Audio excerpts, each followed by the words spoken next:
Saudações democráticas, meu nome é Fernando Pena, estamos aqui, continuamos gravando o episódio sobre educação de jovens e adultos. Voltamos agora com o segundo bloco, no qual nós vamos ter perguntas do público. Então, nós já temos uma primeira pergunta, por favor, se apresente e manda brasa. Boa tarde a todos, meu nome é Jonas, sou estudante de licenciatura da UFRJ, Letras, e eu queria direcionar minha pergunta para a Jane. Você falou a respeito da questão pedagógica, dos materiais pedagógicos que ainda não estão pensados, não foram pensados especificamente para o público da EJA. Eu, como vou me formar dentro de instantes, eu queria saber o seguinte: como é que a universidade, pensando justamente educação, pensando justamente outras formas de a gente encarar essa realidade, que é uma realidade difícil da educação, que vem enfrentando ultimamente, para que a gente possa criar estratégias, criar formas de poder adicionar essa luta, para que materiais pedagógicos sejam pensados, para que caminhos sejam pensados, para que a gente consiga driblar todos esses problemas e essas situações, porque eu acredito que você enfrente muito enquanto professora, e também em relação ao público que você atende, que é um público que, como você mesmo disse, um público que teve o acesso negado à educação e que grande parte, acredito, deles são pessoas negras. Como é que você vê isso? Como é que você vê essa questão dentro da sua sala de aula e que de forma você pode pensar também, junto com a universidade, essas questões? Jonas, eu vou dividir a minha fala com a Jaqueline, porque eu acho que, fazendo assim, eu vou estar contemplando o que eu penso desse diálogo entre a universidade e a escola. Então, eu vou falar sobre a escola, sobre o que eu penso sobre a escola. Eu acho que é necessário que nós, professores, a gente assuma esse lugar de protagonismo e de produção de saberes e fazeres sobre aquilo que a gente constrói na escola. Então, eu acredito que a escola seja um grande centro formador. Eu penso que cada momento que a gente vive com aqueles alunos, entendendo quem são esses sujeitos, entendendo quais são as expectativas que ele traz para a gente, isso nos obriga a estudar. E a gente precisa construir práticas que nos levem a isso. E precisamos exigir do poder público que essa formação seja uma formação que realmente contemple a modalidade e contemple, no meu caso, o programa de educação de jovens e adultos. Não essas formações pontuais que muito pouco parecem dialogar com a nossa realidade. Então, eu acho que, do ponto de vista local, eu acho que nós, professores, precisamos retomar. Nós já temos um histórico disso anterior, dentro do programa, que é o professor compartilhar seus saberes, suas experiências em fóruns criados pela própria prefeitura, onde um vai dizer o que construiu, quem é o seu aluno, como ele vem construindo suas práticas. E eu creio que a universidade tem muito a contribuir, porque há um saber produzido em relação a isso. E aí eu acho que a Jaqueline ela pode trazer para a gente como é que isso anda sendo pensado nas universidades. Eu acho que há uma ausência, de modo geral, no curso de pedagogia, a EJA fica lá atrás, o estágio lá atrás, Então, eu acho que isso precisa ser repensado também. Bem, sobre material didático, essa é uma luta antiga da área de educação de jovens e adultos para o reconhecimento de duas possibilidades que se complementam. Uma é essa, de reconhecer o professor também como autor da possibilidade de produção de materiais locais, regionais, que tenham a ver com aquela escola, com a identidade daquelas pessoas. O Brasil é grande, é diverso, então também a ideia de ter um material, vamos dizer, com a cara de sotaque de São Paulo, de uma grande editora privada, comercial, é algo que a gente também tem ressalvas e reconhece que seria importante que as políticas públicas, de novo, municipais, estaduais, reconhecer significa financiar, produção de materiais próprios a partir das realidades locais. Livros de histórias de vida, em que os alunos colocam suas histórias de vida e que esses livros sejam lidos por outros alunos de EJA que se reconheçam e etc. Paralela a isso, há sim também a luta para que seja reconhecido que, como direito à escolarização e a tudo que que comporta a escola, a gente também quer ter direito à entrada no PNLD, Programa Nacional do Livro Didático. Então, foram anos lutando, entendendo que essas duas ações são complementares. É reconhecer uma produção local, né, contribuir, valorizar, financiar, mas também entrar naquilo que é política universal da educação, que era entrar no Fundeb, entrar no PNLD, Programa Nacional do Livro Didático. Isso só ocorreu por volta de 2006, 2007, né? E que a EJA entrou finalmente no PNLD. Então, a gente hoje já não pode dizer algo que eu, por exemplo, como professora, antes de estar na UF e como professora universitária, eu trabalhei muitos anos com ensino fundamental, primeiro segmento na EJA, né, tanto em 2 redes públicas municipais, e na minha geração a gente dizia muito, a gente quer livro, a EJA não tem livro, a gente usa o resto, a sobra do diurno. E dos anos para cá, de 2000 e poucos para cá, a gente não pode mais dizer isso. Aí já entrou no PNLD, né? E passou a ter uma produção de material didático mais voltado para a área de educação de jovens e adultos, né? Então, existe a produção de material didático para a EJA a partir de uma chamada pública nacional via PNLD. Infelizmente, recentemente, né, isso não tem tido continuidade.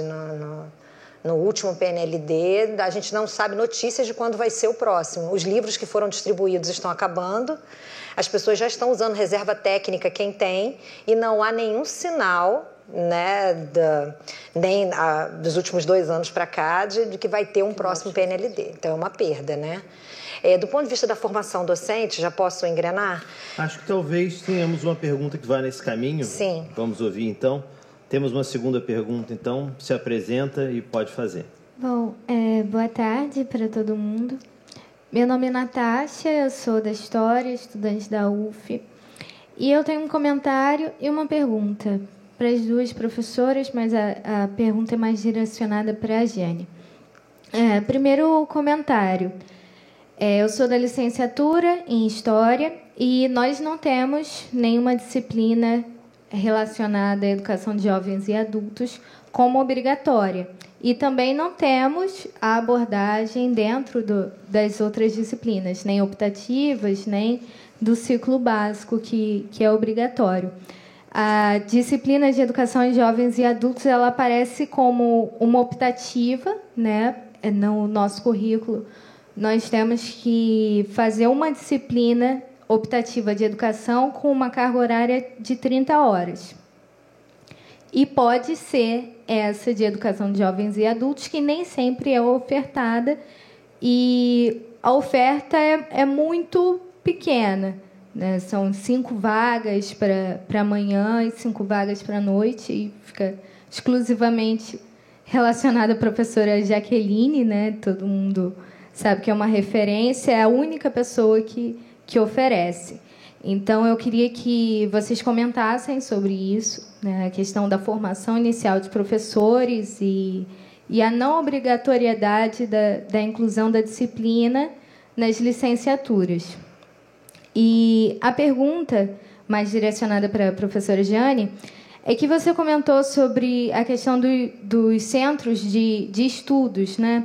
E pensando na EJA como uma modalidade da educação básica, eu queria saber se nesses centros de estudos, os professores que dão aula para o ensino fundamental e para o ensino médio regular, se eles participam, pensando principalmente nessa questão da entrada de alunos cada vez mais jovens na educação de jovens e adultos, assim, porque quando você comentou sobre isso, eu pensei, bom, tem essa questão do fracasso escolar, né, que é produzido, tem também uma questão que a gente tem observado na fala de professoras daqui do município de Niterói, relacionada ao Guilherme Briggs, ao Aurelino Leal, que é a transformação da escola em uma escola de tempo integral, que acaba expulsando alunos que precisam trabalhar.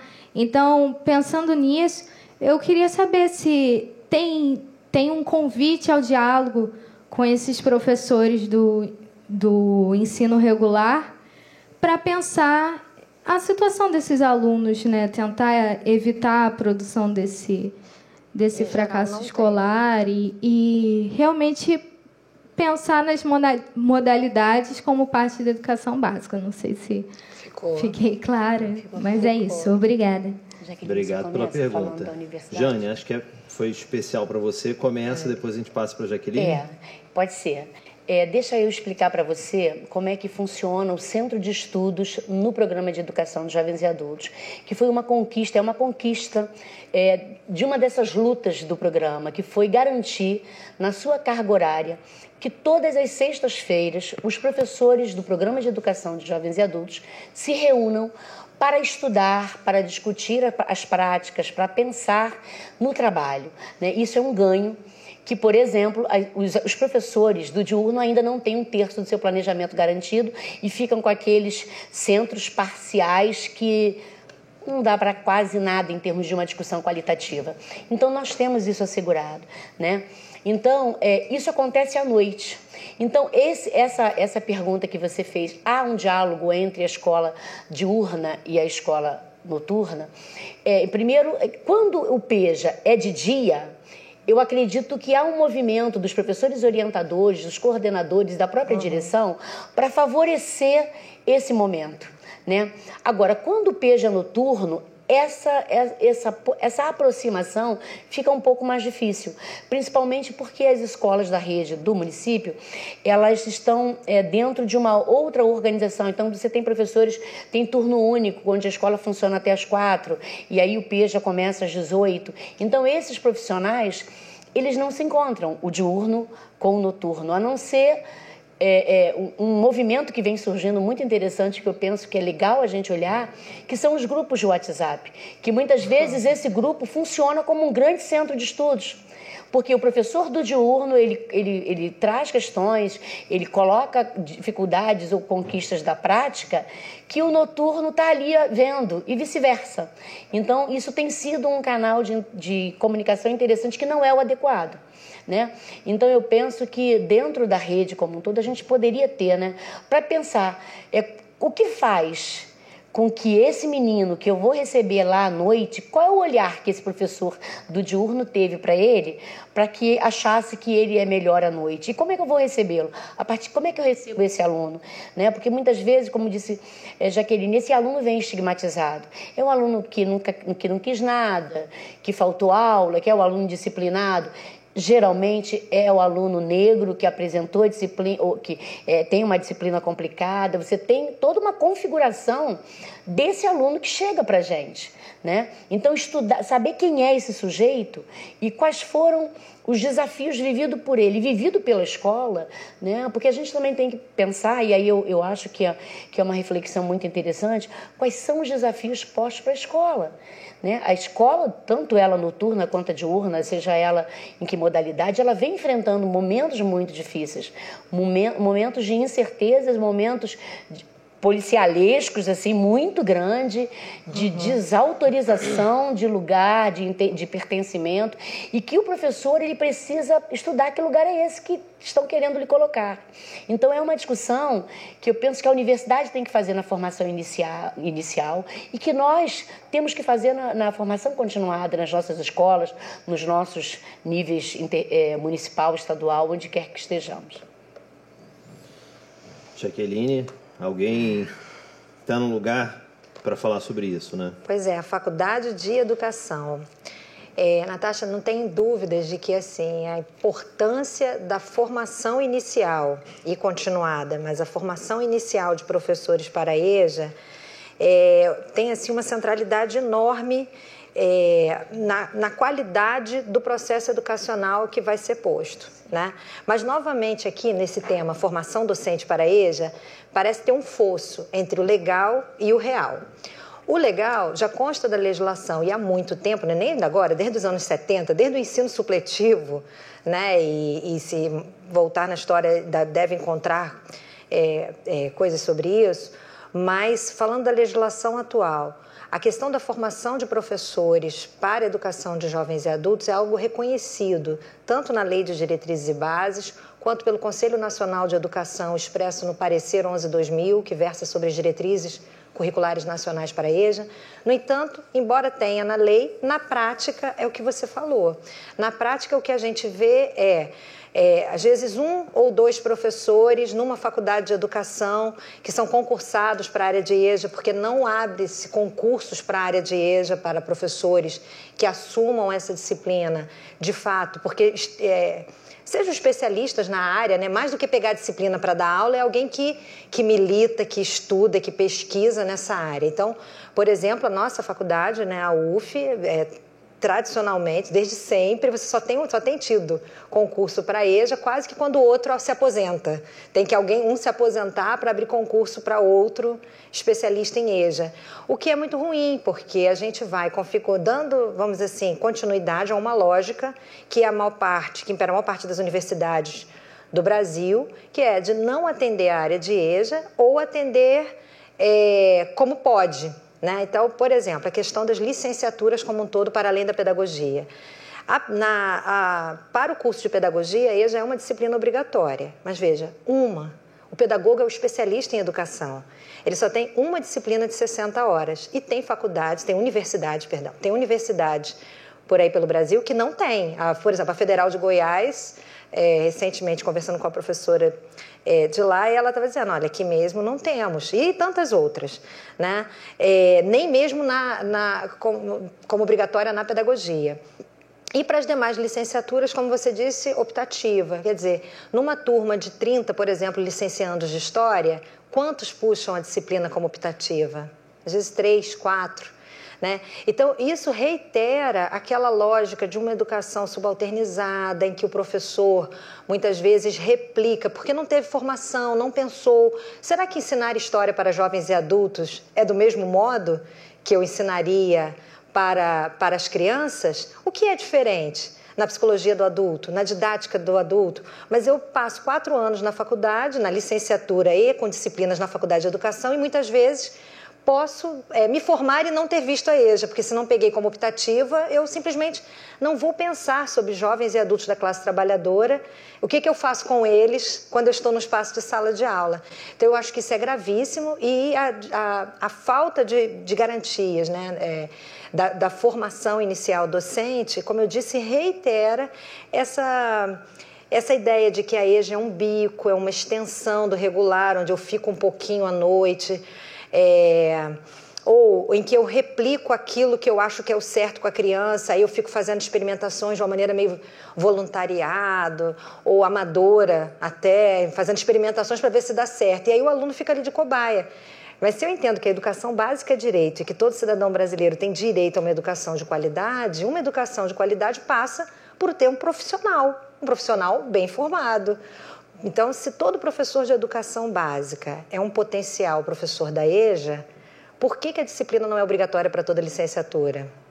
Né? Então, fica aí ainda como pauta de luta, de denúncia e de luta, né? Porque a gente acaba na universidade reproduzindo aquilo que a sociedade faz. A sociedade não reconhece a EJA como algo importante. A política pública não reconhece a EJA como algo importante. E as universidades públicas reforçam isso quando também não consideram que formar professores para a EJA seja algo importante.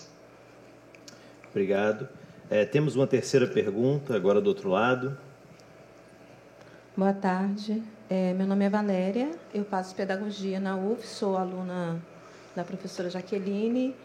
A minha pergunta vai para a professora Jane. Eu gostaria de saber sobre a comunidade da Maré, porque a minha família também mora ali na Maré.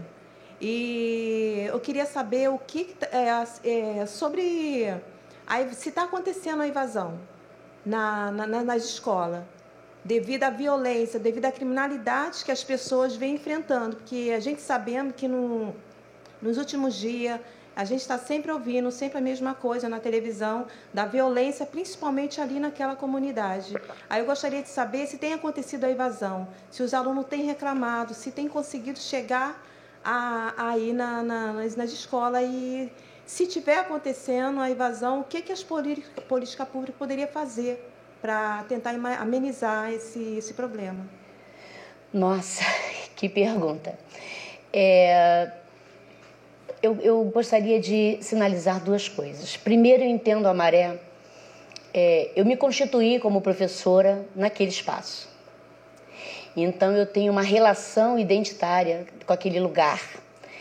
E quando eu digo isso para dizer que a mídia, ela contribui muito para tornar aquele lugar onde é marcado pelo que falta, né? E a Maré é um lugar de resistência, é um lugar de potência, é um lugar onde você tem